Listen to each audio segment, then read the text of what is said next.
নমস্কার প্রিয় দর্শকবৃন্দ, আজকে যে বিষয়টা নিয়ে আমি আলোচনা করতে চলেছি সেটা অত্যন্ত গুরুত্বপূর্ণ একটা বিষয়। অর্থাৎ এই মুহূর্তে তোমরা জানো প্রত্যেকেই, অর্থাৎ এখন এসআইআর নিয়ে একটা কিন্তু আলোড়ন তৈরি হয়েছে পশ্চিমবঙ্গের বাসিন্দাদের মধ্যে।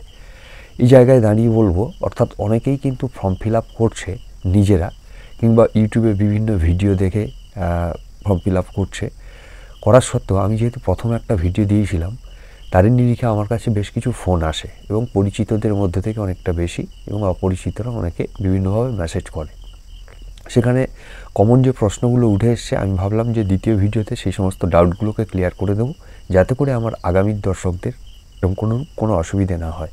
সেই জায়গায় বেশ কিছু প্রশ্ন আমি নোট ডাউন করেছি, সেগুলো নিয়ে আমি আলোচনা করব। ভিডিওর শেষ পর্যন্ত দেখার অনুরোধ করব, কারণ এখানে এসআইআর সংক্রান্ত অনেকগুলো গুরুত্বপূর্ণ বিষয় জড়িয়ে রয়েছে, যেগুলো কিন্তু আমাদের সবারই জানা উচিত। এবং ফর্ম ফিল আপের পূর্বে সেটা জেনে নিয়ে যদি আমরা ফর্ম ফিল আপ করে থাকি, তাহলে কোথায় কোনো ভুল হবে না, এটা আমি আশাবাদী।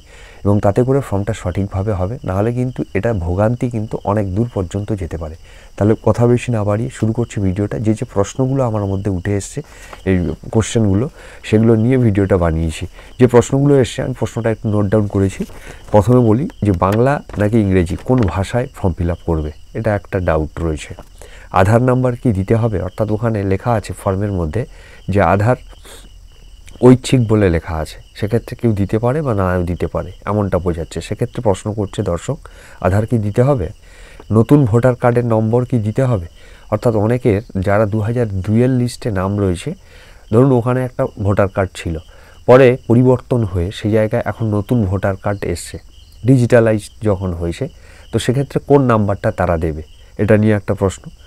বাবা মা যদি মৃত হয়ে থাকে, অর্থাৎ যদি না থাকে, সেক্ষেত্রে হয়তো কার্ডটা ভোটার লিস্টে এখনও অ্যাক্টিভ আছে, কিংবা বাড়িতেও কার্ড চলে এসছে, মানে এনুমারেশন ফর্ম চলে এসছে, তো তারা কি করবে? তারা কি বাবা মায়ের ভোটার কার্ডের যে নাম্বার সেটা কি দেবে কি দেবে না, নাকি ফাঁকা থাকবে?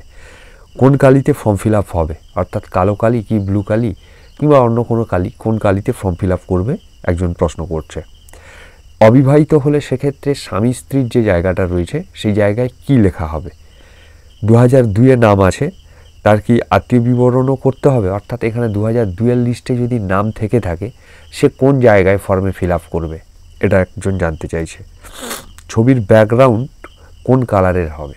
ভালো একটা প্রশ্ন। অর্থাৎ এখানে আমরা যে পাস ফটোটা দেব, অর্থাৎ ফর্মের মধ্যে লাগানো থাকবে, 2 কপি লাগবে, অর্থাৎ একটা রিসিভ কপি এবং একটা বিএলওকে দিতে হবে। তো সেই জায়গায় ছবির ব্যাকগ্রাউন্ড কী কালারের হবে? এবং বিএলও আর একজন প্রশ্ন করছে, কোনো জায়গায় বিএলও বাড়ি আসছে না, অর্থাৎ বাড়িতে না এসে তিনি কোনো একটা জায়গায় পাড়ার বা মহল্লার মধ্যে সেখানে বসে সেখান থেকে ফর্ম বিলি করছে। তাতে প্রত্যেকের ফর্ম পেতে বা সবাই পাচ্ছে কিনা সেটাও একটা ডাউট তৈরি হচ্ছে। তো সে জায়গায় করছে না, তাতে কি করবে? অর্থাৎ বিএলও তো বাড়ি আসছে না, সেক্ষেত্রে কি করে অবজেকশনটা করা যাবে বা বিএলওকে জানানো যাবে, এটা একজন প্রশ্ন করছে। ঠিক ভাবে বোঝাচ্ছে না, অর্থাৎ বিএলওর যেটা পর্যাপ্ত তার কাজ রয়েছে সেটা ঠিকঠাকভাবে বোঝানো, অনেকে বোঝাচ্ছে না ঠিকঠাকভাবে, এরকম বেশ কিছু প্রশ্ন এসছে। আমি বলে থাকি লাস্ট যে দুটো প্রশ্ন, এটা কিন্তু সব জায়গায় বা সব বিএলও যে এটা করছে এমনটা নয়। যদি কোনো ক্ষেত্রে কোনো অবজেকশন হয়ে থাকে বা করছে না এমন মনে হয়, সেক্ষেত্রে কিন্তু ওপর মহলে জানানোরও পর্যন্ত অধিকার এবং নাম্বার রয়েছে। সেটা আমি বলবো না, নিশ্চিতভাবে যে বিএলও আছেন এনুমিরেশন ফর্মের ওপরে নাম্বার দেওয়া রয়েছে, বাড়িতে থেকে আপনি একবার ফোন করে নেবেন যে কি আমার বাড়িতে এসে ফর্মটা দিয়ে যাওয়ার জন্য। হয়তো উনি অ্যাড্রেস জানেন না, অনেকে ভাড়া বাড়িতে থাকে, এরকম অসুবিধা বিভিন্ন জায়গায় বিভিন্ন রকম হতে পারে, সেক্ষেত্রে হয়তো তিনি এক জায়গায় বসে সুবিধে হবে ভেবে করেছে। তো সেই জায়গায় সেটা যদি অবজেকশন আকারে নয়, সেটা বলে বাই ফোনে কথা বলে সেটাকে কিন্তু ঠিক করে নেওয়া যাবে। এবং ঠিকঠাকভাবে বোঝাচ্ছে না বলছে, অর্থাৎ সবার তো সমান বোঝানোর ক্ষমতা এমনটা নয়, হতে পারে এই জায়গায়। তো সেক্ষেত্রে যদি এরকম হয়ে থাকে, তাহলে অনেক ভিডিও, অনেক ভালো ভালো কন্টেন্ট ক্রিয়েটাররা রয়েছেন, যেখানে খুব ভালোভাবে স্পষ্টভাবে বুঝিয়ে দিচ্ছেন কিভাবে ফর্ম ফিল আপ করতে হবে না হবে। আশা রাখবো সেই ভিডিওগুলো দেখে অন্তত এবং উনার কথা শুনে সেই মতো করে ফর্মটা ফিল আপ করে নেওয়ার। তো এই দুটো বাদ রেখে বাকি যে প্রশ্নগুলো আসছে, সেই প্রশ্নগুলো নিয়ে আমি কিন্তু আলোচনা করব এই ভিডিওতে। দেখো, প্রথমেই একদম প্রত্যেকের যে এনুমিরেশন ফর্ম আছে, তো সেই ফর্মের একটা পার্টে একদম টপ হেডে, অর্থাৎ হেডার পোর্শনে কিন্তু ভোটারের ডিটেলস দেওয়া রয়েছে ছবি সহ। ওখানে ভোটারের ডিটেলস আছে, অর্থাৎ নাম, এপিক কার্ডের নাম্বার, হ্যাঁ, মেল ফিমেল এরকম করে নাম এগুলো দেওয়া আছে এনুমিনেশন ফর্মের একেবারে ওপরে। ওটা কিন্তু থাকবে। এবং তারপরে প্রত্যেক পশ্চিমবঙ্গের প্রত্যেক প্রান্তে প্রত্যেক ভোটারের, অর্থাৎ তিনি যে বুথে বাস করেন সেই বুথের যে বিএলও, দায়িত্বপ্রাপ্ত বিএলও কর্মী, ওনার নাম্বার থাকবে, ফোন নাম্বার এবং নাম থাকবে, এবং একটা স্ক্যানার থাকবে এবং পাশে একটা ছবি থাকবে, অর্থাৎ যেটা ভোটার কার্ডের ছবি রয়েছে সেটা থাকবে, এবং পাশে একটা ব্ল্যাঙ্ক বক্স থাকবে। এটা টপ হেডারের কথা বলছি, ওপরে।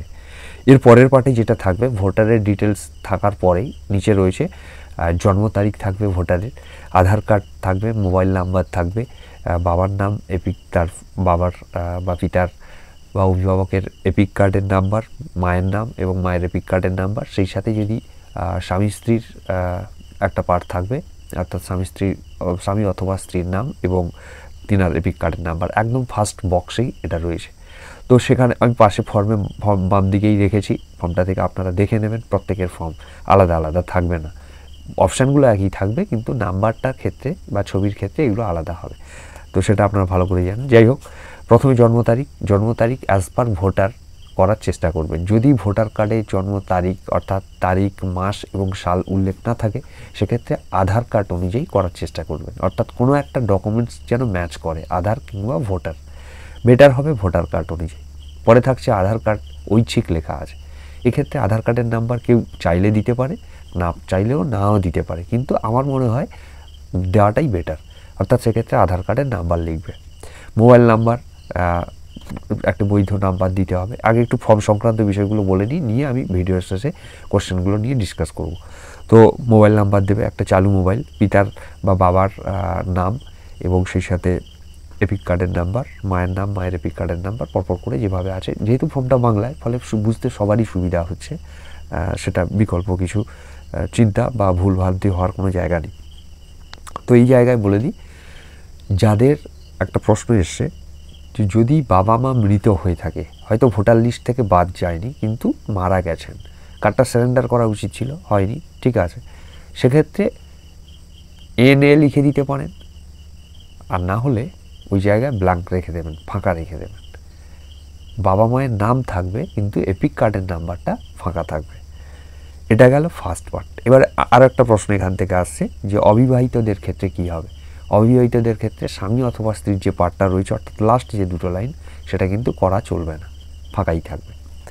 এবার এই এনুমিনেশন ফর্মের বলে দিই, যাদের 2002-এর লিস্টের নাম নেই, প্রথমে বলবো যাদের নাম নেই, তারা দেখবে ফর্মের একেবারে বাম মানে ডান দিক ধরে পুরো একেবারে সোজাসুজি দুটো কলম ফিল আপ হবে।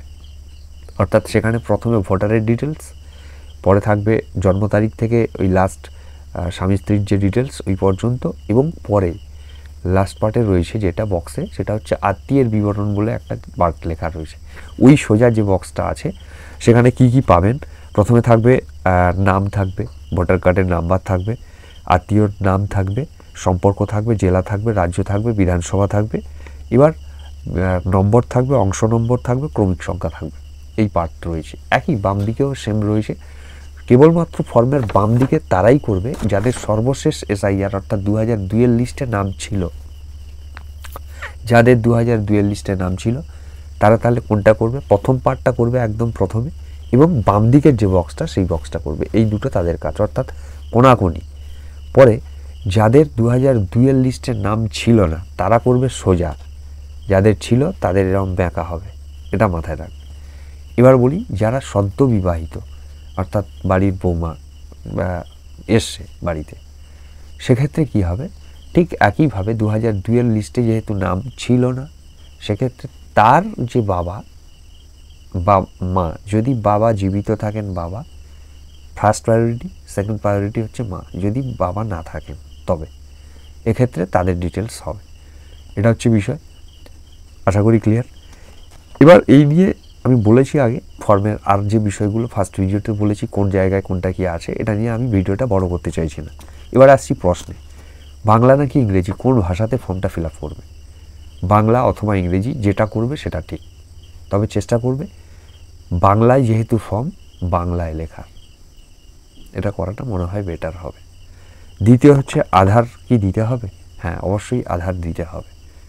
ইলেকটিভ বা ঐচ্ছিক লেখা রয়েছে যদিও, তবে সেক্ষেত্রে আমার ব্যক্তিগত মত যে আধার কার্ডের নাম্বার দিতে হবে। 3 হচ্ছে নতুন ভোটার কার্ডের নাম্বার কি দিতে হবে? হ্যাঁ। প্রথমের যে বক্সটি রয়েছে সেখানে 2025 অনুযায়ী সমস্ত ডিটেলস ফিল আপ করতে হবে, 2025 সাল অনুযায়ী। তো সেক্ষেত্রে নতুন ভোটারের কার্ডের নাম্বার থাকবে, অনেকের দুটো ভোটার কার্ড, অর্থাৎ 2002-এর যে ভোটার কার্ডের নাম্বার বা এপিক নাম্বার এবং 2025-এর যে নাম্বার, দুটো আলাদা। সেক্ষেত্রে ওপরের বক্সে 2025 হবে, অ্যাজ পার 2002-তে হচ্ছে এইদিকে হবে, 2002 অনুযায়ী এদিকে হবে। এটা হচ্ছে বিষয়। বাবা মা মৃত হলে কি করণীয়? বাবা মা মৃত হলে সেক্ষেত্রে বাবা মায়ের এপিক কার্ডের নাম্বারটা দেওয়া চলবে না, বাবা মার নামই থাকবে। কোন কালিতে ফর্ম ফিল আপ করবে? ব্ল্যাক করতে পারেন কিংবা ব্লু, দুটো কালি। অবিবাহিত হলে কি হবে? স্বামী স্ত্রীর জায়গাটা গ্যাপ থাকবে। 2002 সালে নাম আসে, তার কি আত্মীয় বিবরণ কি হতে হবে বা কি করতে হবে? 2002 সালে যার নাম রয়েছে, আত্মীয় বিবরণ বলতে কি বোঝানো হচ্ছে এখানে আমি বুঝেছি বিষয়টা। সেটা হচ্ছে 2002-এ যিনার নাম ফিল আপ হচ্ছে তিনার রিলেটিভ যেখানে লেখা আছে, অর্থাৎ নামের পাশে আর একজনের নাম রয়েছে, বাবা হোক কিংবা মা হোক, তার নাম রয়েছে, সেক্ষেত্রে বাবার নামটাই যদি থাকে বা স্বামীর নাম থাকে বিবাহিত মহিলাদের ক্ষেত্রে, তো যার নাম থাকবে সেখানে লিখতে হবে। এবং সম্পর্কের জায়গায় সেখানে স্বামী হলে স্বামী, পিতা হলে পিতা, এই কথাটা লেখা হবে। ছবির ব্যাকগ্রাউন্ড কী কালারের হবে? ছবির ব্যাকগ্রাউন্ড যেটা করতে হবে সেটা হচ্ছে সাদা। কালার ফটো হবে, ব্যাকগ্রাউন্ড সাদা থাকবে, এটা অফিসিয়ালি ফটো। এবার যদি যারা সদ্য ফটো তুলছেন, অবশ্যই করে চেষ্টা করবেন সাদা তৈরি করার, অর্থাৎ সাদা ব্যাকগ্রাউন্ড। এবং যদি তোলা থাকে আগে থেকে ছবি, অনেকের হতে পারে ছবি তোলা আছে, তিনাদের ক্ষেত্রে বলবো যে ছবির ব্যাকগ্রাউন্ডটি যদি লাইট কোনো মানে হালকা, খুব হালকা কালারের, ব্লু কালার কিংবা গ্রিন কালার, হালকা কালার থাকে, সেক্ষেত্রে হবে। খুব ডিপ বা রংচঙ্গে এরকম কালার না দেওয়াটাই বেটার। চেষ্টা করবেন নতুন ফটো দেওয়ার। যদি নাও হয়, মানে প্রেজেন্ট টাইম ফটো যেটাকে বলছি, অর্থাৎ বর্তমান সময়ের, এবং অনেকে যদি 2-1 মাস আগে, 3 মাস আগে কোনো প্রয়োজনে ছবি তুলেছিলেন, ছবি রয়েছে, সেক্ষেত্রে তিনার ওইটা করে নেবেন, অর্থাৎ ওই কালার থাকলে চলবে, না হলে নতুন তুলবেন। এটা গেল। আর যে বিষয়গুলো সেগুলো আগে বলে দিয়েছি। আশা করি সমস্ত বিষয় ডিটেলস ক্লিয়ার হয়েছে। এই নিয়ে আপনারা ফর্ম ফিল আপ করুন। তাও বলবো, যদি কোনো জায়গায় ডাউট থেকে থাকে অবশ্যই করে কমেন্ট সেকশনে কমেন্ট করে জানাবেন। আশা করি ভিডিওটি হেল্পফুল হয়েছে। যদি হয়ে থাকে অবশ্যই চ্যানেলের পাশে থাকার জন্য আহ্বান করব। অবশ্যই চ্যানেলটিকে সাবস্ক্রাইব করে রাখবেন। দেখা হচ্ছে পরবর্তী ভিডিওতে। Thank you.